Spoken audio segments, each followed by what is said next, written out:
I hate reading long introductions, so this is going to be short and sweet. Through this book, we have created a new genre called fiction.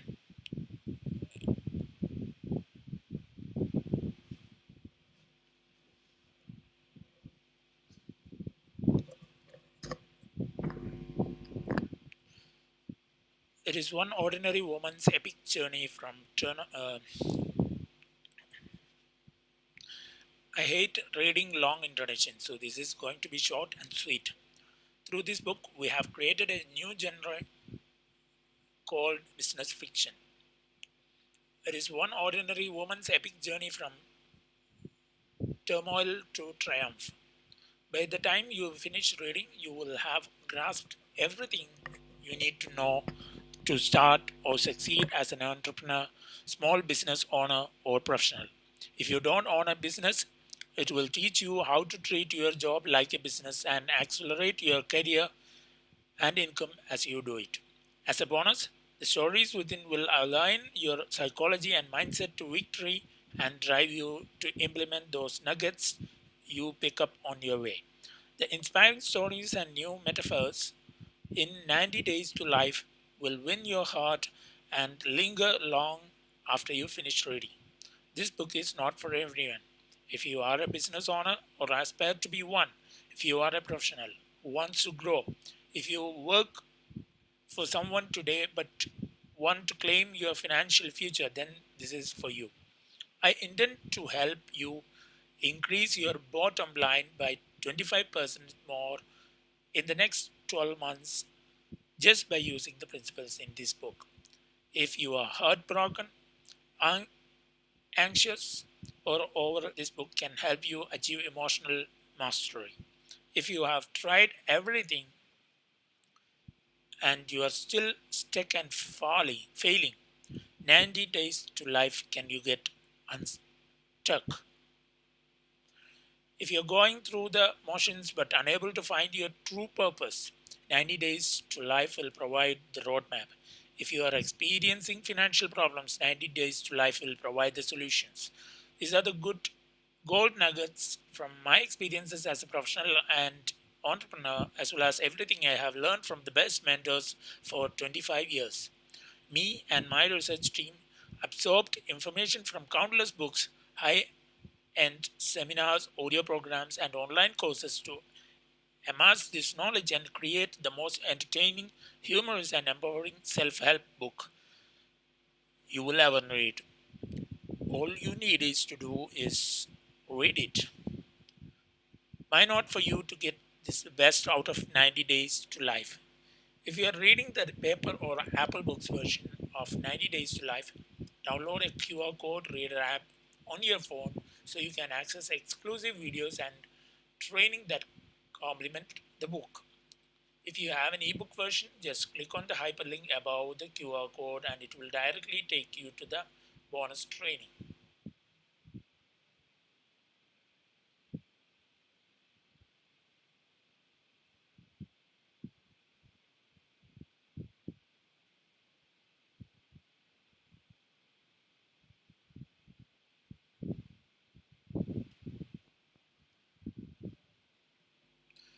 My part one, my inner demand.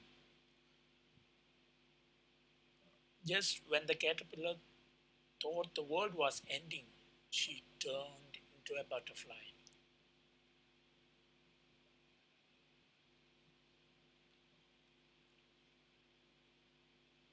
Soulless and penniless. The chill of the Pacific Ocean stings my toes as small waves crash and roll onto the shore, on the shore, onto the shore. For a moment, the water pools around my feet, and I catch a glimpse of my own muddled, tear-stained reflection. I gasp and then cringe. Who am I looking at? What has happened to me?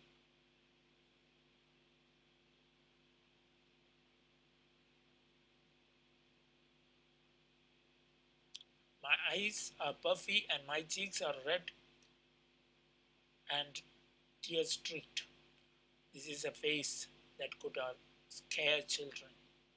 People have always told me that I am attractive, and maybe still could be if things were different.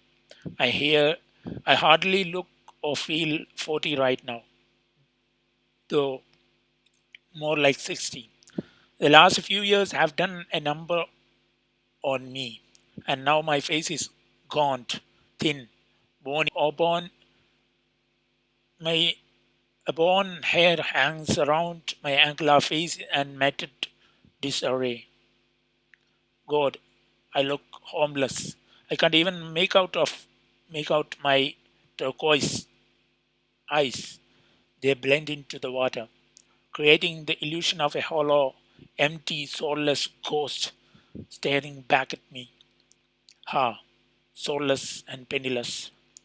My heart pounds in my chest, and I wish the pressure would distract me from the crushing pain of this empty life. But it's useless. Nothing can take my mind off this downward spiral. In a desperate attempt to break through this feeling of despair, I try to call forth an image of Jason Momoa, shirtless in Aquaman.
The chill of Pacific Ocean stings my toes as small waves crash and roll onto the shore.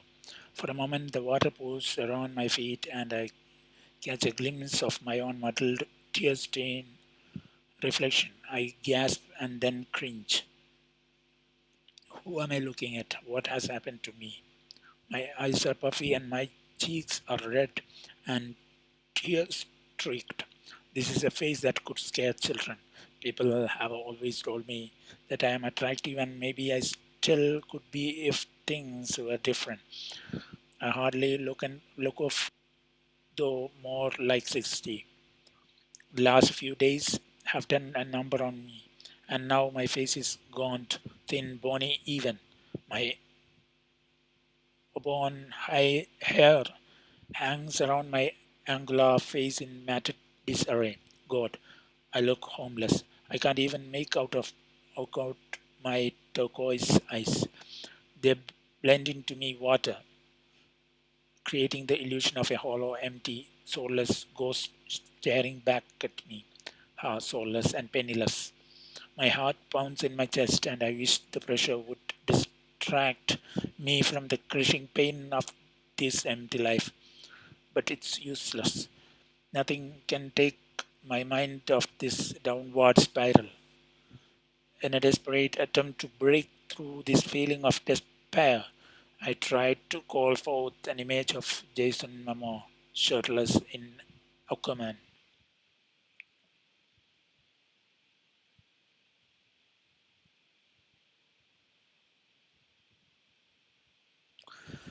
Some ways I always knew this was coming. Why do I have to write? Why do I have to be right about the crappy stuff? Why can't I be right about knowing lottery numbers or where to invest my money in the stock market? The room becomes stagnant with silence and impending doom. I have been holding my breath and quickly inhale, snatching some in some air. My heart races as I tap my fingernails rhythmically against the sleek dinette surface. He stops pacing and looks at me with that blank look in his eyes. Can you stop that? I stop, but I don't want to stop. Fury rages and fumes inside me, and like a 5 year old, I want to yell, "You are not the boss of me, I hate you." Lindsay, there is no easy way to say this. He leans against the wall with a sigh, clearly hesitant to take a seat opposite me. I know you have been trying to live your dream in spite of all your failures, but the truth is, you need to stop with the pie in the sky nonsense. You need to come back to reality, get a job, and live a normal life. Unfortunately, that's something I can't do for you or with you.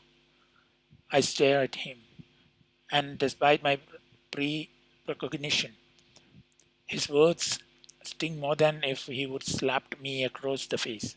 Hello, anything? He raises his eyebrows. What are you saying? I manage to whisper. What I'm saying is, I know you have some cool ideas, but let's be honest. You are not good at marketing or running a business. You can't play a ball with the big boys. You tried and failed again and again. Now you are in debt up to your eyeballs, and your constant stress is dragging me down.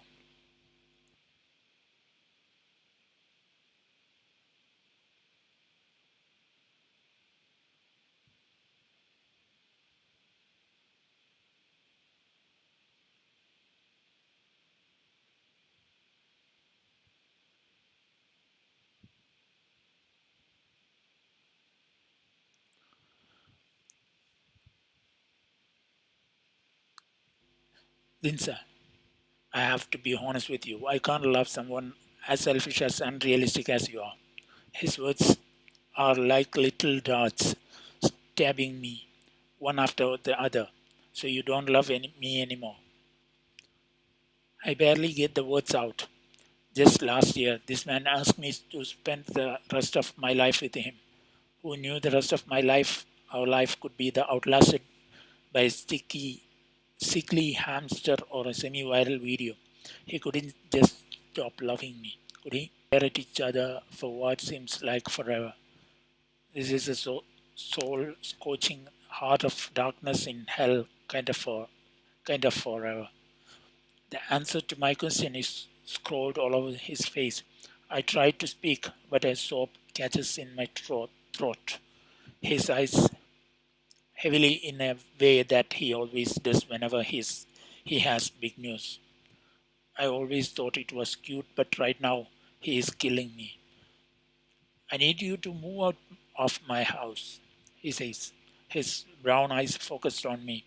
And I know this may seem selfish, but I need the ring back, too. It was my grandmother's. I looked down at the beautiful diamond and platinum creation encircling my finger, the perfect ring, the ring that showed the word I was loved unconditionally through good times and in bad, the ring that held so many promises for the future. Humani- Humiliation makes my cheeks burn. Not now. Hold back the tears. Stay strong. I slowly slid the rings off my finger and drift zombie like toward the counter. My heartbeat thunders in my chest. Each beat reminds me of the things that had gone up in smoke this year: my business, my bank account, my attempt to get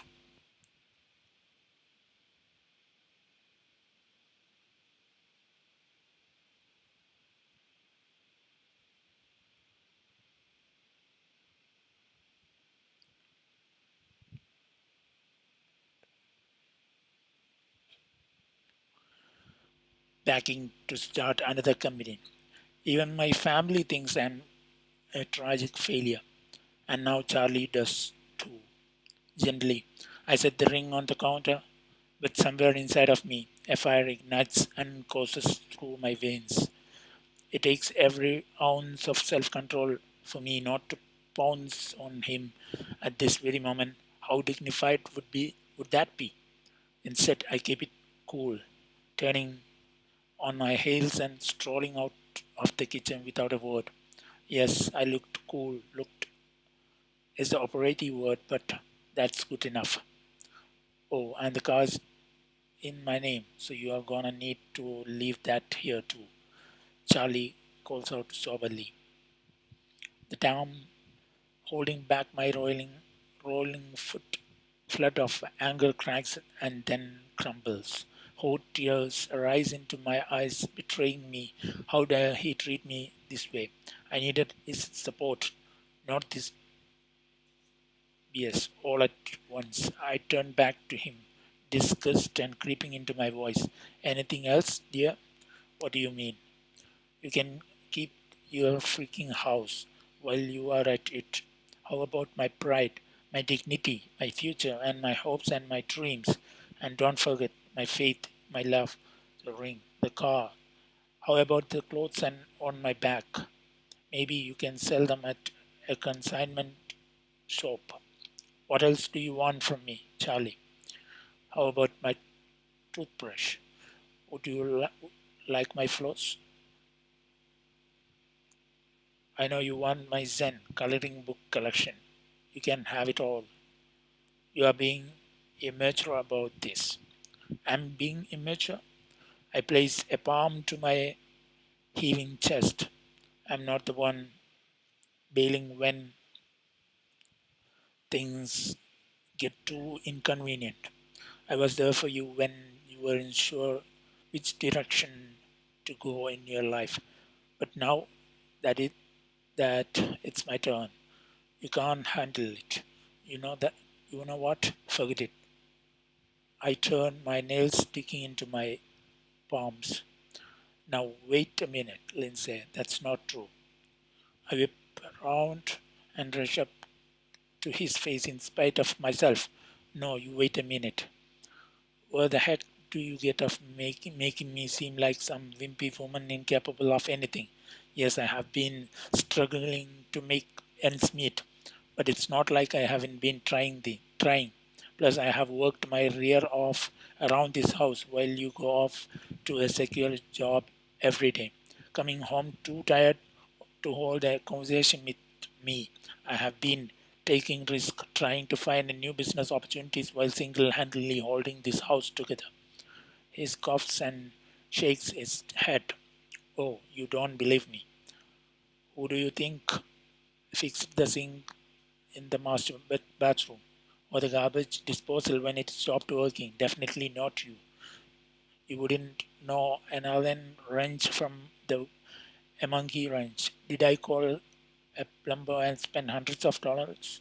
No, I watched YouTube videos and poof, fixed it myself. Wow, you are so awesome, Charlie says, folding his arms over his chest.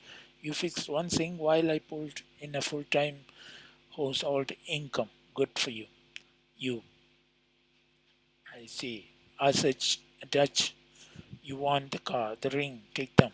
I pick up the ring and rush over to the kitchen sink. He holds up his hands and says, don't.